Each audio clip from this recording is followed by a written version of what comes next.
Oke, jadi Pak Afrizal, salam kenal dengan Doktif ya. Oke, Pak Afrizal ini bekerja sebagai apa di DRL? Saya dulu bekerja sama DRL, ya pengawal pribadi, asisten pribadi, ya semua ngelantur lah dong. Semua bisa dikerjain, saya kerjain. Aspri gitu ya pokoknya. Aspri. Oke, Aspri. Berapa tahun Pak Afrizal? Lebih hampir 2 tahun dong. Hampir 2 tahun. Dari tahun? Dari tahun 2020 sampai 2022. 2022. Oke ya guys ya, jadi Pak Afrizal ini bekerja dengan DRL atau yang Doktif bilang di sini, sering Doktif bilang sekarang Sunil itu selama 2 tahun ya. Jadi akunnya Doktif saat ini lagi disita oleh kepolisian Jakarta Selatan atas pelaporan dari DRL. Oke. Jadi apa sih sebenarnya yang membuat Pak Afrizal kok sampai resign dari beliau Kerja. Saya merasa tidak nyaman loh bekerja dengan DRL ini. Saya sudah pernah menyatakan mau resign, tapi pernah dibilang dia, saya masih ingat itu di klinik dia di Jakarta Selatan. Dibilang dia mau cari kerja itu susah katanya. Kamu mau cari kerja apa lagi katanya? Saya bilang urusan kerja, urusan rezeki itu saya punya Allah. Saya bilang saya punya Tuhan. Dia yang ngatur. Saya pernah bilang. terus. Nah, Doktif juga melaporkan DRL tentang produk suplemen White Tomato ya, yang ditempeli stiker. Apakah Pak Afrizal pernah lihat? Kalau White Tomato saya kurang tahu dong. Boleh. Ya, Yang kurang tahu. ketahui tentang apa produknya dia? Pernah melihat nggak ada kegiatan untuk menempelkan stiker atau yang lain-lain? Saya tidak pernah tahu kalau tentang White Tomato, tapi saya pernah dengar pada saat dalam ruangan dan ada penasihat hukum mereka Oke. kan ditanya pada saat itu kan waktu itu dia sedang ada masalah sama Mbak Kartika Putri itu. Sebut ya. Nah, saya hanya dengar pada saat itu ditanya sama pengacara mereka, lawyer mereka, produk dokter ini apa yang belum BPOM, jadi kita tahu kita bisa backup kan gitu katanya kan kalau nanti apa. Pada saat itu apa itu yang di sini tuh yang digantung di apa itu? Oh, digantung di podcastnya dia itu. Iya, yang warna merah itu, yang kotak warna merah itu. Nah, itu katanya itu.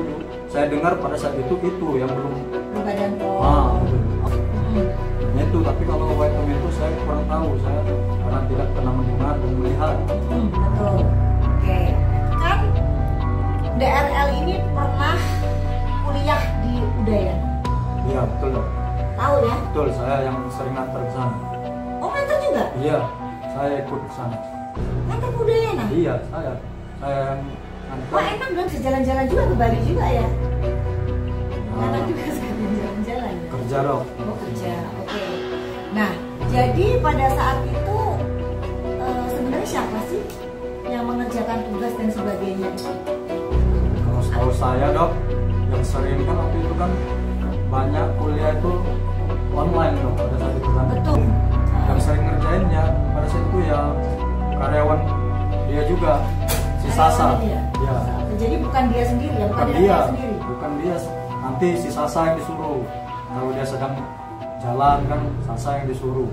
Jadi gitu ya guys. Tapi alhamdulillah nih beritanya Pak Afrizal bahwa beliau sudah di DO, di drop out.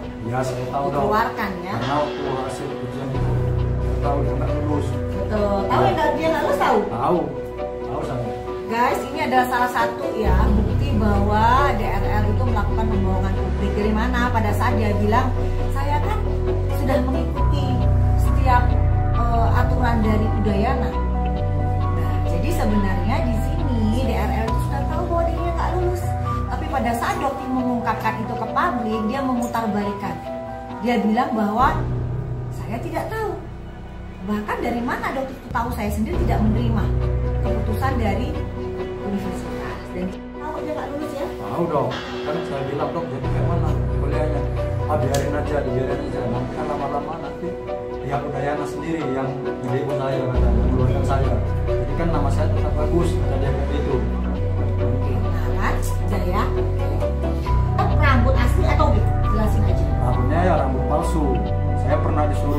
antar itu rambut palsu ke Jakarta Barat, ke Neo Hair itu mau nyuci white-nya itu. Oh, Neo Hair, iya. Nah, jadi kalau pagi dia podcast itu atau apa pagi dia pakai penutup kepala itu pakai rambut asli. Kalau dia sudah pakai rambut palsu baru dia nggak pakai apa. Jadi kalau pakai topi itu berarti rambut asli ya dianya ya? Iya, kalau pagi-pagi lah pokoknya dia itu sering pagi loh, nggak dipakai kan mau tidur apa itu pakai penutup kepala itu, nah itu rambut asli dia dong. Itu pakai, kita pakai itu, nah, itu rambut palsu itu. Berarti koleksinya banyak kan berganti-ganti itu? Iya, ada entah berapa lah saya nggak ingat, pokoknya ada lah, pokoknya itu rambutnya palsu itu. Oke, jadi udah ya guys, ini salah satu bentuk lagi kebohongan dilakukan daerah dan terbuka lagi. Jadi kalian sudah ya, itu yang apa yang dia jual itu udah nggak usah dibeli lagi guys. Ya, ini satu persatu terbuka kok. Jadi dia menjual yang namanya serum Bopeng, nggak bisa. Bopeng itu nggak bisa hilang hanya dengan serum, itu harus treatment. Ya, begitupun yang kamu jual DRL yang namanya serum penumbuh rambut, tumbuhin dulu rambut kamu. Ya, sebelum masyarakat Indonesia beli produk kamu. Paham ya sampai di sini? Oke. Itu foto asli dong. Foto asli. Asli. Foto asli dia bersama istrinya DRE atau bersama dengan wanita lain. Sama wanita lain dong. Simpanannya itu. Tuh, dengerin ya guys ya.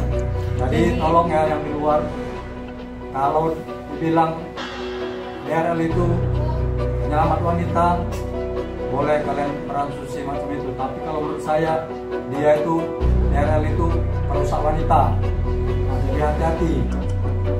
Ya, dengerin ya. Jadi selama ini kalian begitu dicuci otaknya dengan penggiringan opini yang dilakukan di podcastnya ya DRL ini seolah-olah kayak membela banget wanita. Enggak guys, ya begitu banyak wanita-wanita sudah jadi korbannya dia. Jadi bisa dipastikan itu wanita lain ya. Wanita lain dong. Yang di Singapura, yang itu wanita lain ya. Iya. Nah, oke ya guys ya. Pak Afrizal di sini dokter tidak pernah memaksa Pak Afrizal untuk berbicara tidak sesuai dengan fakta. Demi Allah tidak ada ya. Iya dong. Pak Afrizal berani nggak kalau misalnya sampai demi Allah apa yang saya katakan ini adalah suatu kebenaran? Saya berani dok, saya tantang dia. Katanya dia sudah muslim, saya tantang dia muamalah. Sumpah. Berani ya? Berani dok. Tuh, lihat ya guys ya. Oke. Oh iya. Tentang pengoplosan body lotion. Jadi gini ya guys. Brand Helwa itu sudah mengakui bahwa memang night creamnya itu mengandung haki, hidrokinon kita sebut ya. Oke. Tetapi di body lotion itu owner brand Helwa tidak pernah memasukkan bahan kandungan berbahaya di situ. Untuk body lotion, jadi untuk DRL, surat yang kamu sertakan di akun kamu itu adalah night cream. Jadi jangan lagi kamu melakukan penggiringan opini. Ya, masyarakat sudah cerdas. Yang dokter permasalahkan itu bukan night cream. Yang dokter permasalahkan adalah body lotion. Silakan Bapak ceritakan bagaimana kronologi ceritanya. Pada saat itu dok, kan Ibu Kartika Putri sama DRL ini kan masih ada permasalahan. Nah, pada saat itu kalau tidak salah mau gelar perkara. Gelar perkara. Iya. Di Mabes ya pada saat Di itu. Mabes Polri. Nah, sebelum kejadian itu tepatnya di apartemen Perdewan. Udah ada nomornya. Di situ. Saya melihat dengan mata kepala saya. Saya berani bersumpah demi Allah. Saya melihat. Pada saat itu memang saya tidak bisa mau merekam atau memfoto, tidak bisa. Dia mencampurkan yang namanya apa itu, zat berbahaya itu, yang ada di foto itu. Betul. Yang ada di foto brand itu. Revaquin. Yang ada yang di foto itu betul itu. Dia mencampurnya dari corongnya itu dicampur, dari dalam juga dicampur. Dicampur langsung di situ berarti? Iya di situ. Dia sendiri atau semua orang? Dia sendiri. DRL sendiri? Dia sendiri. Guys lihat ya, DRL sendiri Dia yang sendiri. mencampurkan body lotion. Makanya sendiri. sampai sekarang dia tidak berani melakukan klarifikasi tentang itu. Karena sendiri. memang dia sendiri pelakunya. Itu baru yang namanya menjatuhkan brand. Ya, jadi dia sendiri yang mencampurkan Dia sendiri, mengoplos body lotion dengan Revaquin, body Dia lotion sendiri. Helwa dengan revakum tersebut. Ya, dia Selanjutnya gimana? Setelah itu, setelah dicampurnya, dia masuk ke kamar dia. Baru saya tengok kan, apa ini kan? Saya punya inisiatif sebenarnya kan. Saya foto lah itu. Saya foto. Oke. Nah, saya foto. Nah, itu yang revakumnya itu udah dibuang ke kotak sampah. Saya ambil, jadi saya susun kayak itu lagi ya kan. Nah, saya yang foto memang. Selanjutnya setelah dicampur, dia telepon anggotanya suruh ambil, bawa itu. Anggotanya inisialnya ada? Ada. M juga? Iya. Oke, terus? Suruh ambil, terus dibawa ke lab. Yang bawa ke lab itu si Hans ya. Hans yang melakukan syuting ya. Itu Hans ya, berarti Ya. yang menjemput juga Hans kan ya? Yang menjemput di Medan? Iya, si Hans. Nah, setelah dibawa itu ke lab, baru keluar hasil lab, baru dipasang dia di status dia di IG.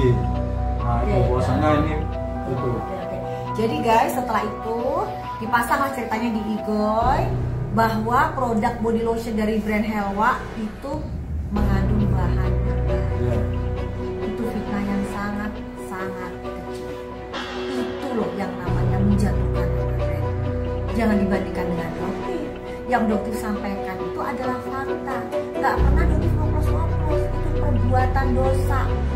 Ya, gitu. Jadi gak pernah yang namanya dokter ngoplos. Yang dokter lakukan langsung masukin ke lab.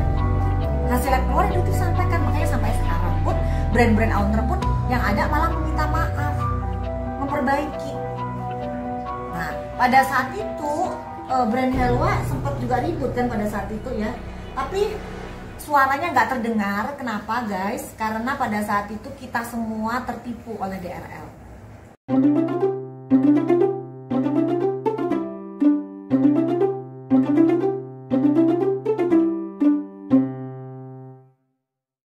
Baru-baru ini, publik kembali diguncang dengan pengakuan mengejutkan dari seorang mantan karyawan dokter sekaligus influencer ternama, Richard Lee. Sosok yang dikenal vokal membongkar kebohongan di dunia skincare, kini justru diduga menyimpan rahasia besar yang selama ini tak diketahui publik. Apa yang sebenarnya terjadi? Simak pengakuan yang menggegerkan dunia maya ini. Seorang mantan karyawan yang enggan disebutkan namanya muncul di media TV dengan serangkaian unggahan dan pernyataan mengejutkan. Ia mengklaim bahwa selama bekerja di bawah naungan Richard Lee, banyak hal yang terjadi di balik layar tidak sesuai dengan apa yang ditampilkan di depan publik. Menurutnya, beberapa produk skincare yang dipasarkan memiliki kualitas yang berbeda dengan yang diiklankan. Bahkan, ada dugaan bahwa beberapa review produk hanya strategi pemasaran yang sudah diatur sedemikian rupa. Dan juga citra sebagai penyelamat wanita hanyalah kebohongan.